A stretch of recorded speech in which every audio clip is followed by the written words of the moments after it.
I grew up in Ohio in the 70s, and me and my childhood friend Joe were outside all the time we could manage it. Joe lived on a farm that bordered a pretty big forest, and my parents would drop me off in the morning and we'd stay in the woods all weekend. We'd only come out for school. We left pretending we were frontiersmen. We'd build shelters, traps, practice making fire with sticks, the whole 9 yards. When we got to be in high school, we got this notion to pull a Stand By Me. This was based on the movie of the same name that had just come out. The idea was that we'd walk the railroad tracks out in the country, but instead of looking for a dead body, we'd find cool bridges to fish from and camp a little ways off the tracks. Of course, we knew this was dangerous and we'd likely be trespassing, but we were kids. We had a lot of fun. We did find beautiful rivers. We discovered bridges no one went to. We fished. We hid from trains. At night, we camped in woods just near the tracks and made small hidden fires. Nothing bad ever happened. It was idyllic. In fact, it was so fun, we did it multiple times. Never had a problem. After high school, me and Joe went our own separate ways. We both left home, but always stayed in touch and always tried to coordinate visits so we'd see each other occasionally. Well, one summer in the mid-90s, it worked out that we were both in town for about a week. We'd do stuff with family during the day, and at night, we'd either catch drinks at a bar or sit outside Joe's house around a fire and talk about the old days. One night, me and Joe got to talking about our Stand By Me trips. Well, nostalgia and beer are a hell of a mix. Soon we decided to take a day, walk the trails, camp one night, and walk home. The day came. We started out early morning. We had my wife drop us off in our old spot where we used to start, right outside our hometown. She thought this was absolutely crazy and made sure to mention it.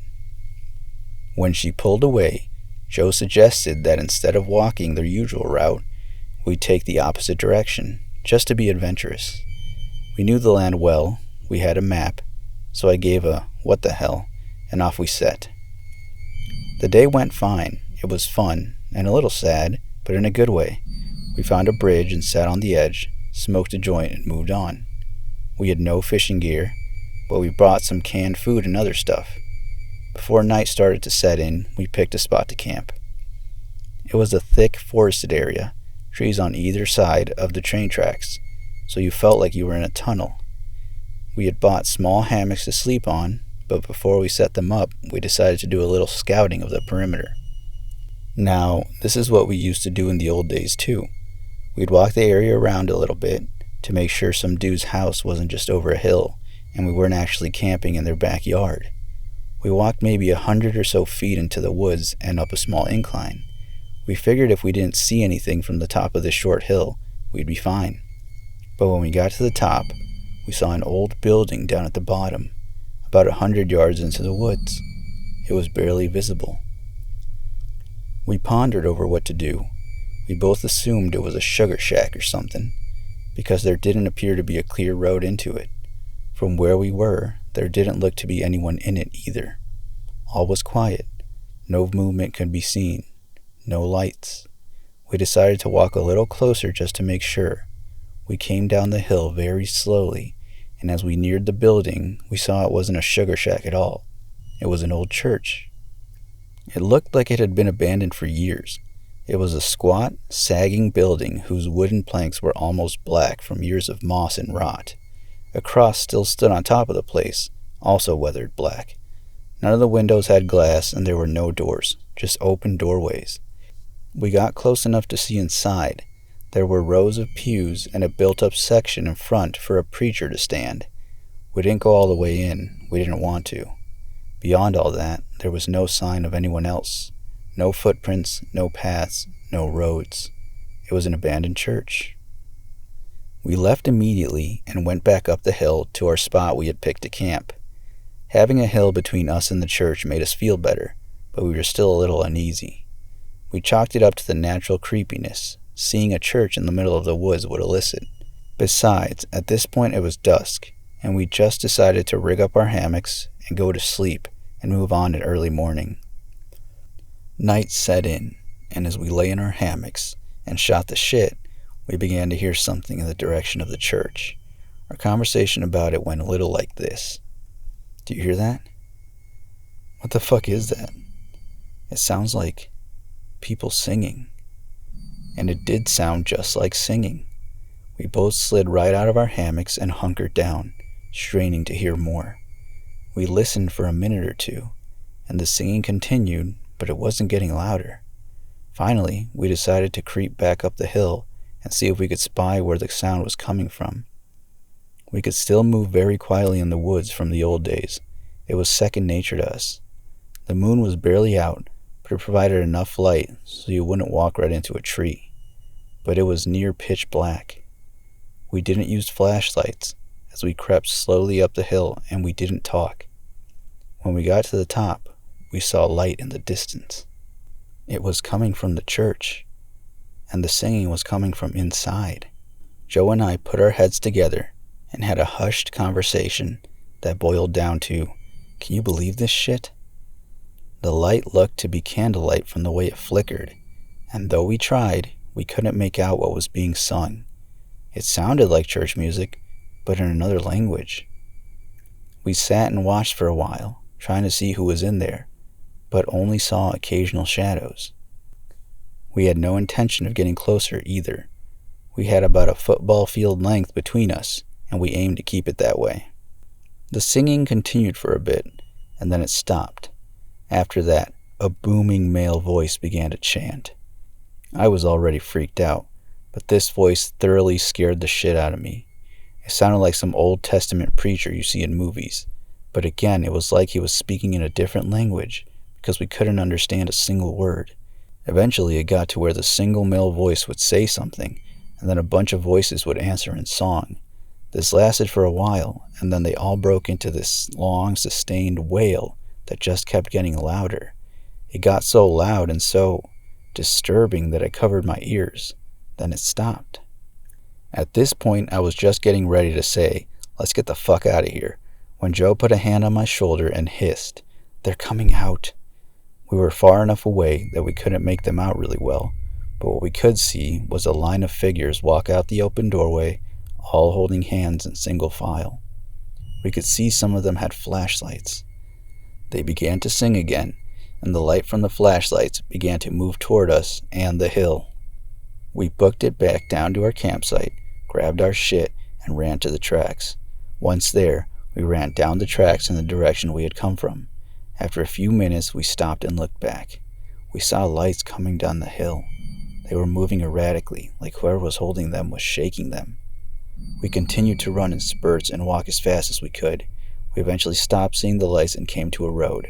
By our map, we knew a small town was about 15 minutes down it, and we walked there, got to a 24-hour gas station, and called my wife to come get us. My wife and other friends all just thought it was kids messing around, but I heard those voices, and they sure as hell didn't sound like kids to me. Not sure who those people were, but it was definitely the creepiest thing that happened to me out in the woods.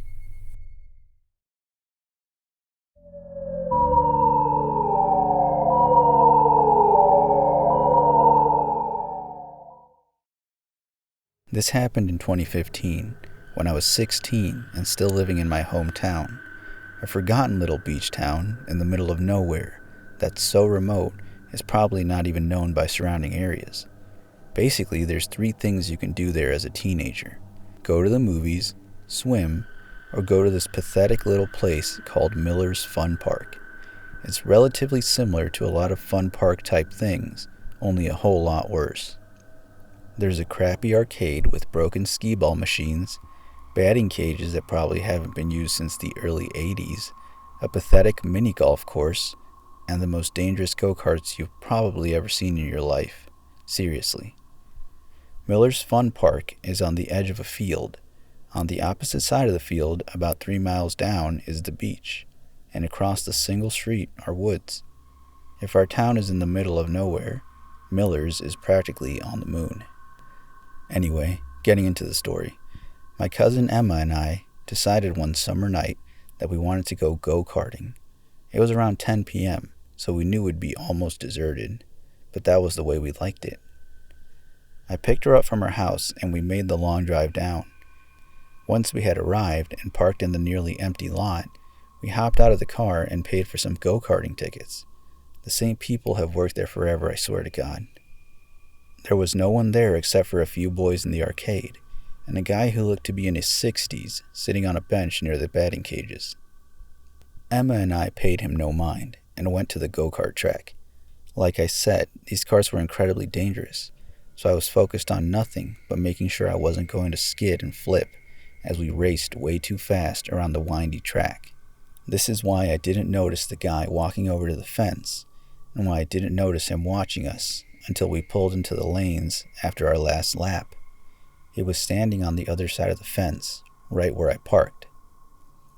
He stared at me with the most unsettling expression, a creepy smile playing on his cracked lips as his dark eyes gleamed. I managed an uneasy smile back, handed another ticket to the guy running the go-karts, who was obviously higher than a kite, and Emma and I went off again. This time I couldn't focus. The dude gave me the worst type of feeling. My eyes were constantly finding their way to the metal fence where he stood, unmoving and watching us every time we were in his view. And the thing that was bothering me the most was that we only had bought 3 tickets. We were on our second to last run, and he was standing directly next to the exit gate. I was just praying he'd move before we were done. But of course, no such luck. Our last go came and went, and I had no choice but to pull in next to him, unbuckle my seatbelt, and get out of my go-kart. I glanced over at Emma a few feet away as I opened the exit gate to see if she was as scared as I was, but she didn't seem to notice as she bounced over and bragged about how she had beaten me the last 2 times. I was barely listening. I opened the gate, and the guy stepped in front of me just as I was leaving. "Hey there," he said. His voice was dry, and he smelled of cigarettes. "What are you cute girls doing all alone here?" My eyes darted over to Emma, who was looking at the dude with both confusion and annoyance. What?" she said, pushing past the gate so she stood beside me. "It's so late." His tone was as hungry as his eyes, and he reminded me of a snake. "Do your parents know you're out?" "Yes," I answered quickly. "They're waiting for us, actually. We need to get going." This was a lie and probably sounded like it from my tone, but I tried to push past him anyway. It didn't work. He grabbed my shoulder to keep me in front of him. "Nonsense. I saw you girls pull up all alone." My heart dropped to my stomach. He had? "Are you heading out?" "Why don't I walk you to your car?" He starts inching towards me, and I look to Emma for help. With one swift movement, she pulled me halfway behind her and started sizing the guy up. This was pretty dumb as we're both small, and though she's a few inches taller than me, neither of us are anywhere near his size. This guy clears 6'2" easy, but she doesn't seem to care. "Actually, we were just heading back to the arcade," she said harshly. "Her boyfriend is going to meet us there." I did have a boyfriend at the time, but he wasn't coming. He wasn't even in town. I knew she knew this. The guy's face immediately changes. His smile disappeared, and he was now glaring down at me with a look of annoyance in his eyes. I felt myself start to cower. "Boyfriend?" he says roughly. Emma didn't give me time to say anything. She grabbed my arm and tugged me behind her into the arcade. The boys from before had already left, and the usual girl who worked in there was nowhere to be found. Still, it felt safer than outside.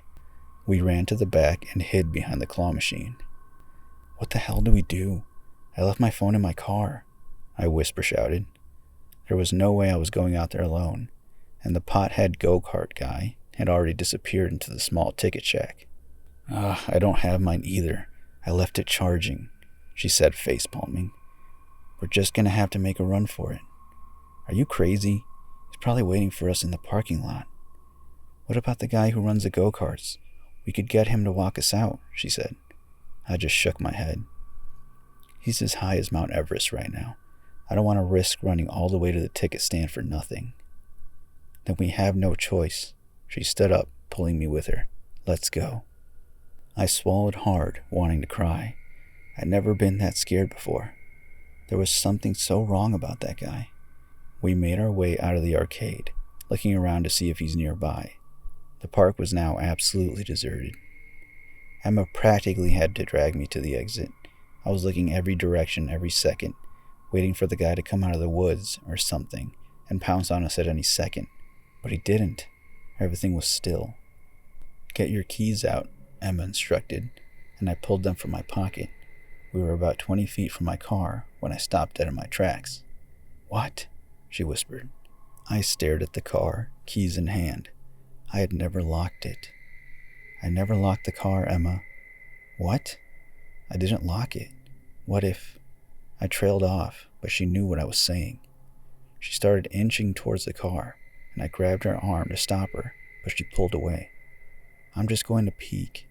If I say run, you run." Her voice is quiet. I nodded shakily. She eventually made it close enough to see inside, but by the way she was squinting, I knew it was too dark to make anything out. My heart was beating out of my chest. What if he's in there? What if he jumps out? Or what if we get in and he asphyxiates me like in the movies? All these thoughts almost drown out the unmistakable sound of shoes slamming against the pavement. My head whipped around instantly, and there he was, sprinting at us full speed out of the woods. I screamed bloody murder and broke for the car, jiggling the handle as I realized I had locked it. Emma was already on the other side, screaming at me to unlock it. I fumbled with the keys but managed not to drop them as I unlocked the door, flung it open, and practically threw myself inside. I just managed to close the door when he was there, slamming his fists against the window and shouting incoherently. I was sobbing at this point and barely managed to lock the doors as he goes for the handle and yanks on it as hard as he can. Emma was screaming at me to go, and through my tears I shoved the key into the ignition and flew into reverse. He was still chasing us and yelling as I veered backwards out of the lot and turned as fast as I could while slamming on the gas. I was driving like I was still in a go-kart, but I didn't care. I could barely see the road through the flood of tears, and Emma had to grab the wheel several times to keep us from crashing before I regained some composure. Though obviously shaken up, she'd managed to keep her tears in and be the sane one out of the two of us as we drove at least 30 miles over the speed limit the whole way back to my house. We didn't tell either of our parents about this, and looking back, I wish we had, because there was something seriously wrong with that guy. We were too scared of what they might say or do. I think we thought they'd blame us somehow, so it stayed a secret between us, something even we didn't talk about until months after the horrifying encounter. Safe to say, we never went back to Miller's Fun Park after that. I urged you all to be extremely careful when going out at night, and to the lunatic who tried to do God knows what to my cousin and I, let's never meet again. Hello everyone, Him here. Thank you so much for watching my first video here on Creepy Community, and thank you to the authors of these wonderful stories that allowed me to narrate over them. I'm very grateful to you.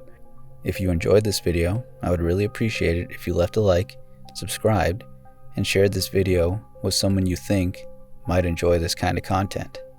Creepy Community is a place for all things creepy, so you can expect more creepy story readings, as well as other content that I'll be making in the future. Feel free to leave any suggestions in the comments. I am new to this.